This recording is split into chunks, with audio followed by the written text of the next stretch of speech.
Okay, so till now we, if you remember, we took a digression from that tube thing, and we said that we'll come back to that. What happens when we put some obstacles at the end of the tube like that, and we came here saying that slightly an easier thing we will deal with, and then we will go back there to see what's happening. So now we are actually in a position. So now we know that in a fluid case, when there are two fluids, F1 and F2, what happens to wave on reflection? Okay, on reflection, what happens? We have understood clearly. So now what we will do is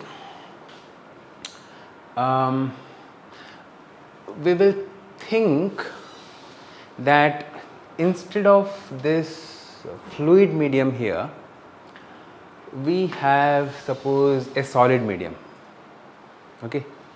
Now that solid medium, when you actually, if you want to put, the problem is waves in solid are quite complex. There are many kinds of wave can propagate.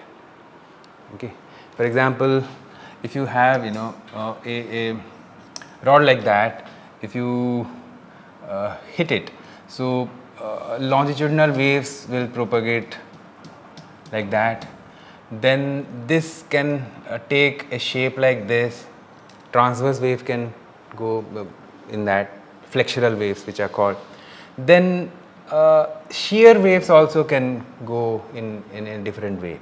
So there are very complex phenomena actually happen when you in detail, if you are trying to discuss the waves, vibrational or acoustic wave in solid.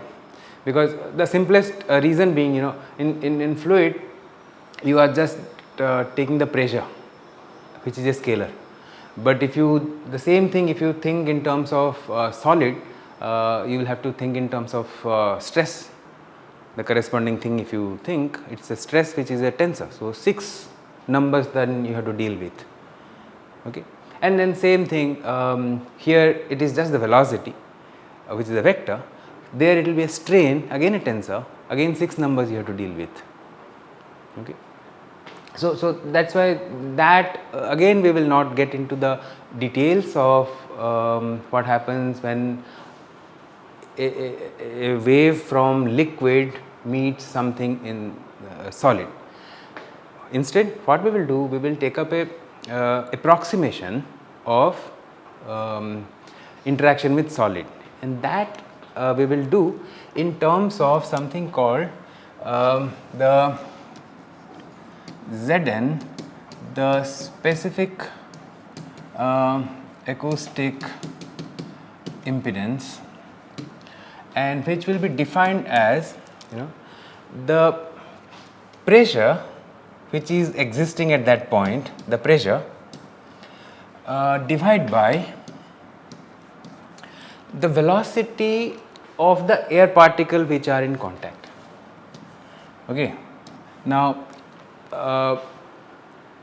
in general, that is how we define any impedance, but here you see this, you are saying that the particle velocity continuation will happen. The continuity of particle velocity in the normal direction is what you are imposing. This velocity is the normal velocity of the particles, and those solid particles also move in the vertical direction with the same velocity. So that's the assumption which we are having, and that is where we write this, so that instead of using the two boundary condition, you remember, which we used, pressure 1 is equal to pressure 2, right? We did that. Now we don't have that condition anymore because we have a solid something which is there. So how to even talk about this pressure?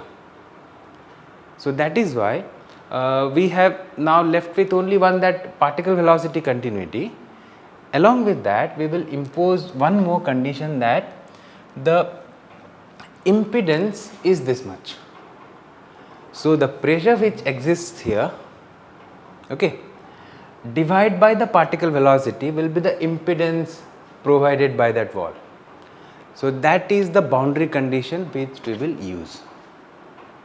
Okay. Now that if I write here, so Pi, some wave came here, Pi, PR reflected back, so PR got reflected back, divide by Ui which got incidented, then UR reflected back. So that will be equal to the specific acoustic impedance and in the normal direction. So that is what we will use as an additional, not additional, means replacement boundary condition, because we do not have any pressure defined on the other side. Okay. So when we said that there is a tube and there is a piston here oscillating, waves are propagating, but then now you have something here. Okay. Now then that we are replacing full that thing as a, I think that's not getting okay. The camera has shifted a bit. So beyond this point it's not visible there. Okay. So now it's something like this. There is a spring, it's a mass, and there is a damper over here. So like that. It's something like that. So you replaced the whole solid's complexity with just an impedance, and you say that this pressure which is existing in the air medium or whatever fluid medium you are having here by the particle velocity. So now when you are using this, internally you are saying that the particle velocity continuity is implied. Okay. So that's what you are doing, and then the wave will meet the system here and will get reflected back. So this is Pi, this is PR. Okay. And then we will see how to evaluate reflection and all other things. Then so if again as earlier situation, if you define your x coordinate from here, okay, and so your equations will be A1 plus B1 over A1 minus B1 over rho 1 C1. You are now comfortable about this minus sign because the reverse moving wave, and this is the particle velocity of that. If A1 over rho C, this is minus B1 over rho C, the particle velocity in the opposite direction. So this will be equal to Zn, and Zn will have, you know, its say real part plus some imaginary part. Okay, some real part and some imaginary part, and then you can solve from this, you can do that to get B1, and again please note here real and complex. A1 is incident, real, without loss of any generality, and B1 has to be complex because we do not know what will happen to B1, and you will get something like this, minus rho 1 C1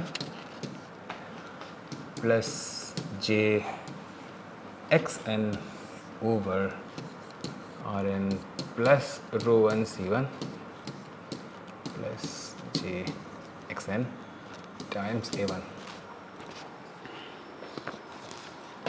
Okay. So this is what you will get if you solve for B1 in terms of A1 and x. And this can also be written as in this form, Rn minus rho 1 C1 squared plus xn squared over Rn plus rho 1 C1 squared plus xn squared, whole of this under root, and here e raised to j, say some phi by e raised to j some alpha times a1. Means this is just, yeah, nothing else. This is in the amplitude and phase form, just to split in a way so that we can talk in terms of amplitudes only, because this will constitute only a phase difference between A1 and B1, and that's why this is now a complex number. You see this, okay? This part is real, but this will bring in a complex quantity. And then phi's and alphas will depend on this phi's tan inverse of xn over this and like that, okay? So then, so I'll just write here like B1's amplitude, okay? B1's amplitude is A1 times under, that's the same thing, Rn minus rho 1 C1 squared plus xn squared.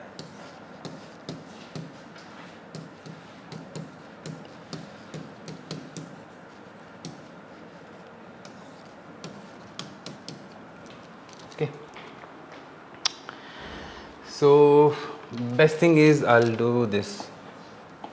I'll erase this and write here, sorry, over A1.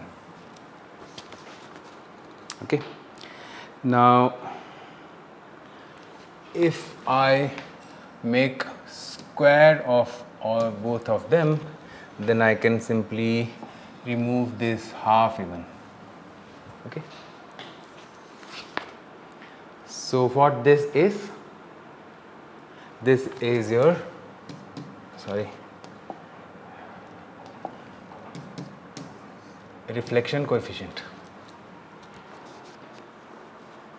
because reflection squared over incident square is proportional to the energy, and both are on in the same side, so rho 1 C1 is same, so that's the reflection coefficient, power reflection coefficient. Okay. And you can get the power transmission coefficient to be equal to 1 minus alpha r anyway, so that will come out to be 4 Rn rho 1 C1 over Rn plus rho 1 C1 squared plus xn squared. Okay. Now, what exactly means this is this word which I use now, power transmission coefficient. Do you want to change it a bit? I would have used preferably power absorption coefficient in a way, because there is nothing like transmitted. If you see this model here, from the formula we are using, the way we developed, it's like transmission, but actually it's getting absorbed in this resistive part. This mass and this the stiffness, they are contributing only to this xn part, right? This Rn is coming only from the damper, so and it gets absorbed in the damper.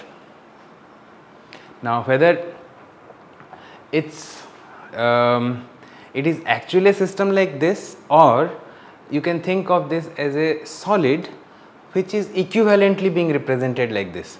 Any solid thing which you take, it will have its internal stiffness, internal mass and internal damping, which is the structural damping thing. Okay, not necessarily that you will actually create a system like spring mass damper system. Any solid, if you put, its equivalent resistive part and reactive part will be there, so that you can use to do that. Okay. And here you can see that if Rn is 0, it means if there is no resistive part, obviously there is no absorption, so all the energy will be reflected back. Okay. So that's fine. Then what is done, so this is the general way in which you can replace a solid's presence in the tube section.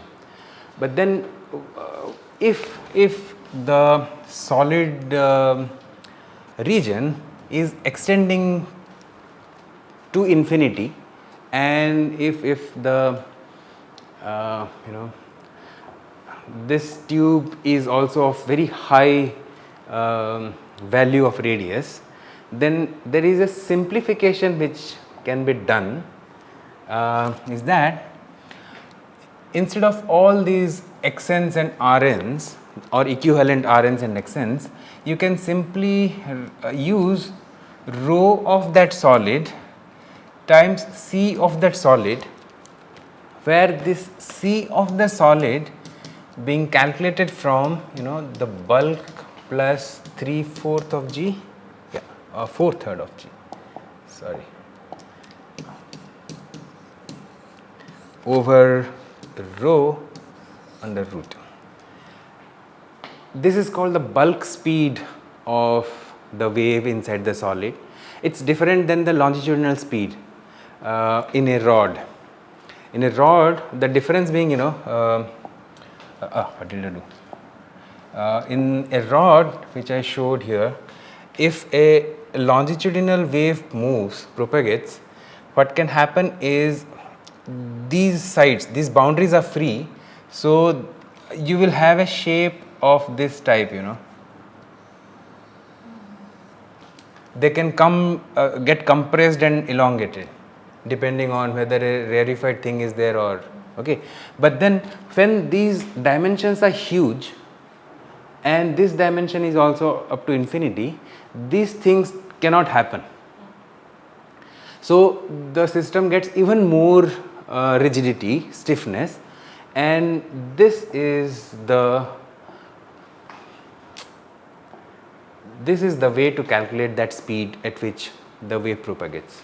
It depends on the bulk modulus, the shear modulus, and the density. Okay. And then this rho c directly you can use as the impedance for that kind of a solid medium which is extending till infinity. Okay. That means if we are not talking about a tubular thing which is very narrow, if suppose this wall is there, which is a solid wall, and air is this side, and then the speed of sound inside that wall now you can think of as this, and then you can calculate the reflection coefficient, transmission coefficient into the wall like that. Still we are not exactly, see from this wall how it is different is, this wall must have been up to infinity, then these formulas are valid. Otherwise, if there is a finite thickness wall, we will actually derive those things in the next class. Okay. So this is what you can use. That means here, in a way you are assuming that solid extending to infinity as a fluid with equivalent sound speed and rho, is an equivalent fluid sort of thing. Okay. So that's the thing which you can use. Then what else I wanted to do? Yeah. Then if okay. Now as we discussed in the two fluid situation, here also there will be a standing wave which will be generated on the left side of the field, or I can say that from where the acoustic wave is propagating, from the fluid side to the solid or the impedance where it meets the impedance, the left of that, left is means, yeah, you understand what I mean. So from this side I am calling it left.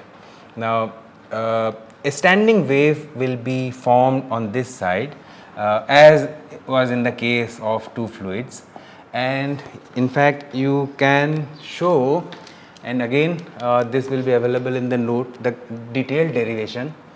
and you will get the pressure will be equal to, so pressure amplitude basically. So I should write like that. So pressure amplitude, because it will be moving, because I am writing the final expression here, A1 plus B1 squared cos squared K1x plus theta over 2 plus A minus B A1 B1 squared sine squared K1x plus theta over 2, this under root. Okay. As I said, you can see the derivation completely. Yeah.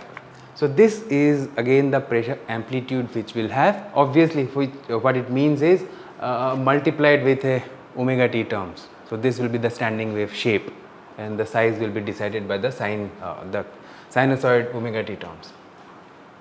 And this theta actually is that's very important to understand. Why? In the previous case, the theta was not coming.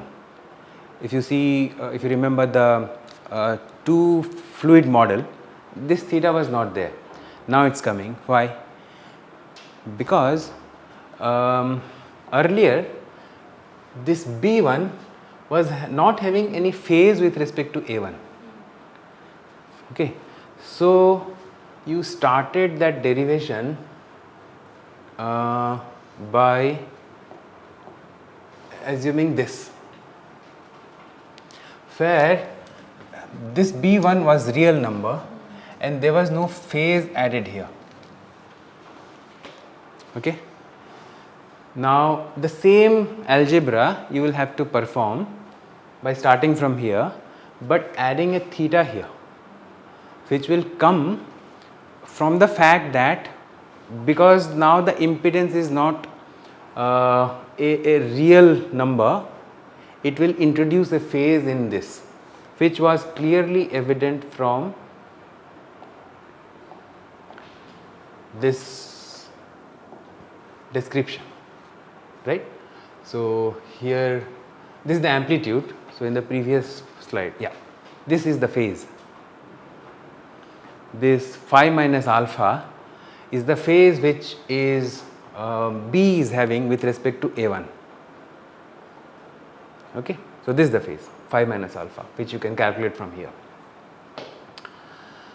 So because that theta is there in place of B, in case of B, so you will end up with this equation. Now this is a thing which is actually having a practical application. It is used a lot to, in fact, measure impedances. You see here, we assumed that the impedance of that wall which was there in front of our wave was having an impedance this, and then accordingly we derived everything and we came to this. Okay, so this theta, I'll put some other color, this theta and these A1s and B1, basically A1 is input for us, we give the input, and then B1 and theta are the two things which will tell everything about the impedance, right? They are the function of Rn and Xn from this, so this is the amplitude of B, and this is that theta phi minus alpha, and their functions are, they are coming only from Xn and Rn's and rho and C1 obvious. Okay, so that means if somehow we can calculate these two values B1 and theta, we can actually measure impedance of a particular wall, which we do not, suppose we don't know. Suppose somebody asks you that if sound now comes and impinges on this, how much of this will be reflected back? You will have to know the impedance of this wall, then you can calculate alpha reflection. You know impedance means you know Xn and Rn.